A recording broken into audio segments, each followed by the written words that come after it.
fidèles téléspectateurs et chers internautes, shalom, shalom à vous, que vraiment la paix de l'Éternel puisse être sur votre vie. C'est toujours un plaisir de vous retrouver dans ce temps d'échange de la parole spirituelle, selon qu'il est écrit que l'homme ne vivra pas seulement de pain, mais de toute parole qui sort de la bouche de l'Éternel. Eh bien, il y a quelque chose de très important et très intéressant pour toi aujourd'hui. Dans ce moment, c'est un grand rendez-vous, c'est l'heure des élus, c'est bien l'émission de ceux-là qui ne subissent pas l'histoire, mais ceux-là qui font l'histoire. Et aujourd'hui, nous vous proposerons un thème très important, le manteau du pouvoir. Un thème que nous allons développer en 4 parties. Aujourd'hui, nous donnerons la première partie et il y aura une suite.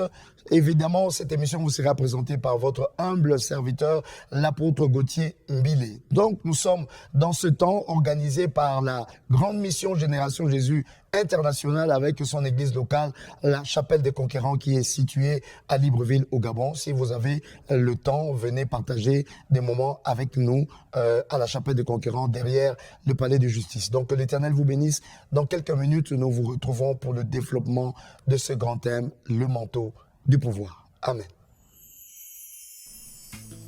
Votre église, la Chapelle des Conquérants, située derrière le tribunal, est heureuse de vous recevoir tous les dimanches pour ces 2 cultes d'action de grâce.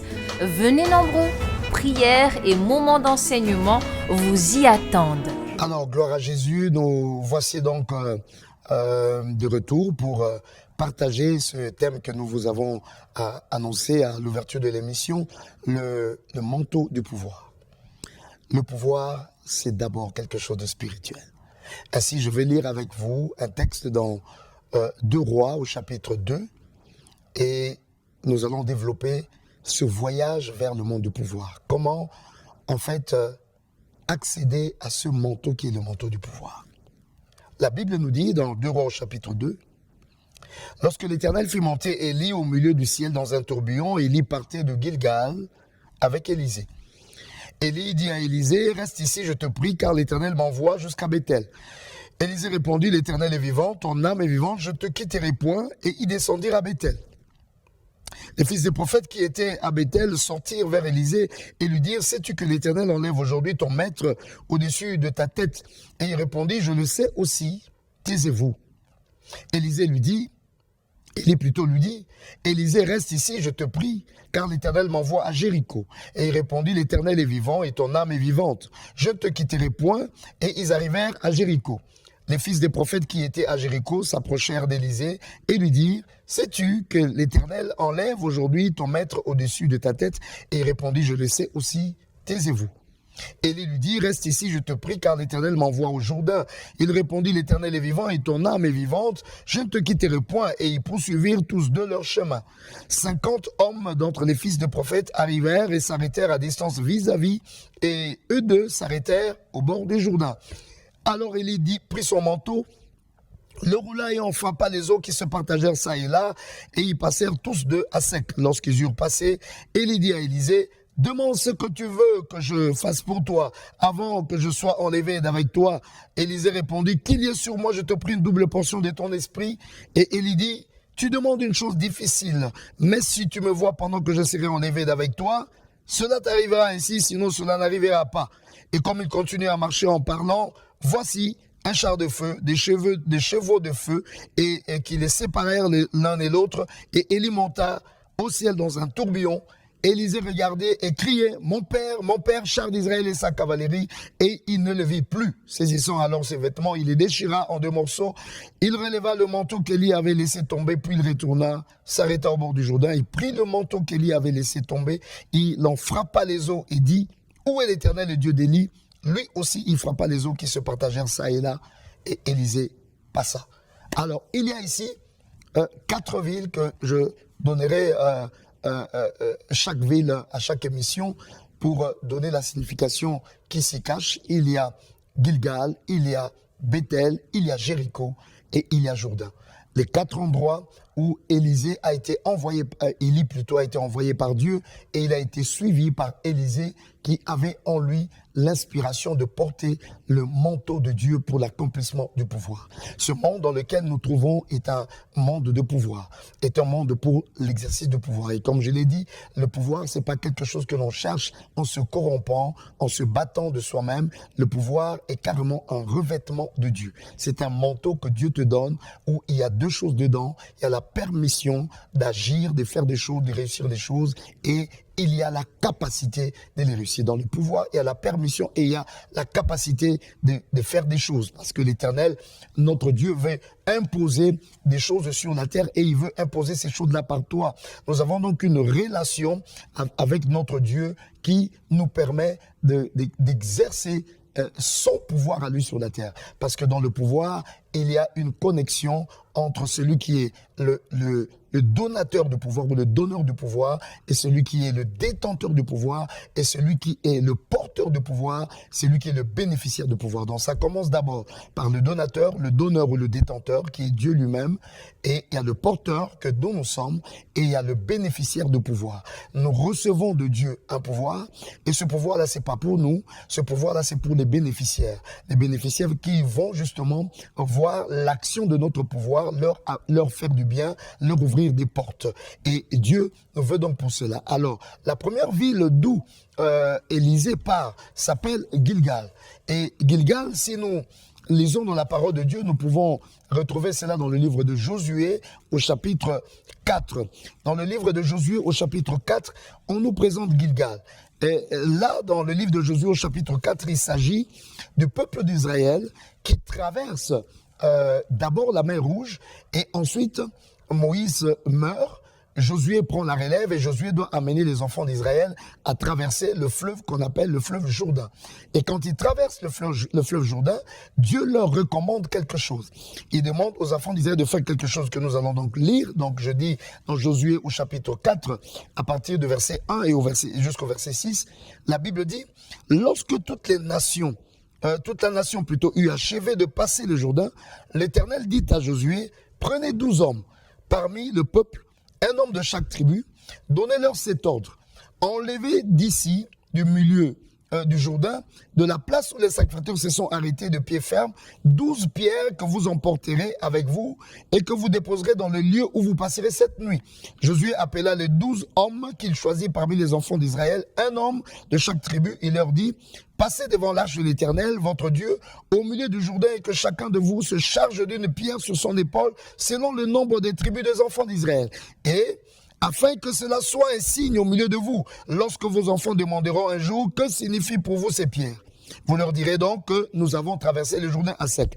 Et le verset 20 nous dit, Josué dressa à Gilgal les 12 pierres qu'il avait prises du Jourdain. Donc Dieu a demandé, après la traversée du Jourdain, qu'il y ait chaque représentant des tribus, qui était à 12, de descendre dans le Jourdain et de prendre des pierres. Ils ont donc pris 12 pierres. Et ces 12 pierres ont été positionnées en cercle dans ce lieu-là qu'on a appelé Gilgal, qui signifie justement cercle de pierres. Donc il y a eu des pierres qui sont sorties de l'eau. Évidemment, Dieu a demandé encore que l'on prenne des pierres à Gilgal et que l'on aille remplacer les pierres là-bas sous l'eau.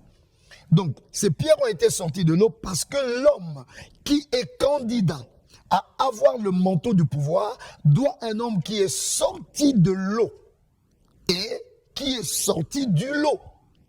Alléluia. Un candidat au pouvoir est un homme qui est sorti de l'eau, qui est sorti du lot. Parce que Gilgal, c'est quoi? Dans mon premier point aujourd'hui, je présente Gilgal, c'est le lieu de l'engagement. Pour avoir accès au manteau du pouvoir, il faut commencer par s'engager. Là, c'était un camp de Dieu. On a sorti des pierres de l'eau. Alléluia. Tu dois être quelqu'un qui sort de l'eau. Dieu te destine à exercer un pouvoir sur la terre, mais le commencement du pouvoir en toi, il faut que tu sortes de l'eau. C'est-à-dire que tu dois être une personne mise à part. Cette possibilité, la croix te la donne. la possibilité d'être une personne mise à part, une personne circoncise, une personne que l'on met à côté, qui entre dans un engagement comme le baptême nous invite à nous engager dans l'armée des cieux. S'engager dans l'armée des cieux, donc être une personne qui se démarque. Et ça commence par la prise de conscience. Tu dois être conscient que Dieu, lui, il ne te veut pas parmi les personnes qui sont gérées, mais il te veut parmi les personnes qui gèrent. C'est ça le cercle de Pierre. Le cercle de Pierre, c'est la table de ceux qui gèrent. Le Saint-Esprit ne vient pas en toi pour que tu sois géré, mais le Saint-Esprit vient en toi pour que toi tu gères. C'est pourquoi nous disons c'est l'heure des élus, les missions de ceux-là qui ne subissent pas l'histoire, mais qui font l'histoire. Toi, tu dois gérer les choses. Ainsi, tu dois te décider quand tu prends conscience. Tu te décides, tu te débarques, tu sors du commun des mortels. Le fleuve, l'eau, c'est comme le commun des mortels. Toi, tu dois sortir de là, te démarquer, mettre ta tête dans la hauteur. Tu dois avoir ta tête au-dessus de la foule, en te démarquant. Pense-le aujourd'hui, que je ne serai pas parmi ceux-là qui sont gérés, mais je m'asserai à la table là où les choses se décident. C'est ça ton partage. Le Saint-Esprit vient sur toi par rapport à ça. Tu deviens le candidat au manteau du pouvoir quand tu prends conscience de ce à quoi tu es appelé et quand tu te décides et tu commences à te démarquer, à te mettre à part en recevant ce qu'on appelle un esprit offensif, pas un esprit défensif. L'esprit défensif est pour ceux-là qui rencontrent des circonstances qui les briment, qui les abaissent et ils cherchent comment réagir. L'esprit offensif, c'est ceux-là qui font agir les choses parce que Dieu te donnera la vision du monde dans l'état dans lequel il se trouve et Dieu te donnera la vision du monde tel que lui, il veut voir ça et il te choisira quand tu as décidé de te démarquer pour que toi, tu imprimes dans le monde que tu vois l'image que Dieu t'a donnée. Tu auras donc l'action de la transformation des choses. Alléluia. Tu imposeras à la terre la vision que Dieu t'a donnée du monde. Parce que c'est que le monde, c'est ce que les hommes ont fait de ce monde. Toi aussi, tu seras un homme qui fera de ce monde ce que Dieu t'a donné comme vision. Ton rêve va se réaliser. Alléluia. Comment vois-tu ta vie? Comment vois-tu ta nation? Comment vois-tu ta famille? Comment vois-tu le monde? Comment Dieu te fait voir cela? Et s'il te fait voir, c'est parce qu'il veut te donner la permission et la capacité de transformer cela. Mais ça va commencer par une décision qui vient de toi, de te démarquer. De te dire que je ne suis pas venu pour marcher avec tout le monde dans les grands boulevards où tout le monde se balade sans savoir où ils vont. Moi, je suis venu pour sortir de l'eau parce que je sors des eaux. Alléluia. Et parce que tu es une pierre dans un cercle de pouvoir. Cette pierre-là brisera tout obstacle qui se placera devant toi. Et Gilgal, c'est le camp de la conquête. C'est là le commencement de toute chose. Tu entres dans ce camp de Dieu. Je t'invite aujourd'hui à entrer dans cet engagement. Engage-toi. Je m'engage dans l'armée de Dieu. Je veux être parmi les pierres des décisions, les pierres d'action. Je ne serai pas parmi ceux-là qui sont gérés. Sors donc de l'eau. Sors du lot. Dans ton esprit. L'œuvre de la croix t'invite à ça. À être mis à part. À être sanctifié pour les œuvres du royaume. Parce que le royaume de Dieu est un monde de pouvoir. La volonté de Dieu s'accomplit sur la terre par le pouvoir, par la puissance. Et Dieu t'a pointé pour que toi, tu aies la permission de ce pouvoir et que tu deviennes le porteur de ce pouvoir sur la terre. Alléluia. Ce n'est qu'un premier pas de commencement dans ce périple vers le manteau de Dieu. Aujourd'hui, prends l'engagement en te disant, je ne serai plus comme dans le commun des mortels. Moi, je me démarque. Je vais commencer à guider mon esprit pour être un homme qui participe à la table des décisions. Alléluia. Et par le commencement de cela, le ciel viendra te visiter. Laisse-moi donc prier pour toi, pour qu'il y ait ce réveil dans ton esprit, parce que l'Éternel t'a choisi depuis le commencement des temps. Et aujourd'hui, il veut te mettre sur le champ de bataille, le champ de l'action. J'aimerais donc prier pour toi. Premier pas, c'était Gilgal. C'est le lieu de l'engagement. Engage-toi. Père, dans le nom de Jésus-Christ, réveille l'esprit de ton fils maintenant pour qu'il fasse le premier pas, le pas de l'engagement.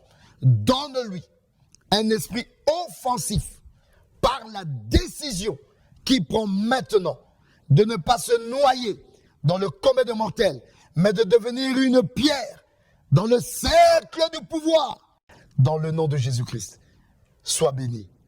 Amen.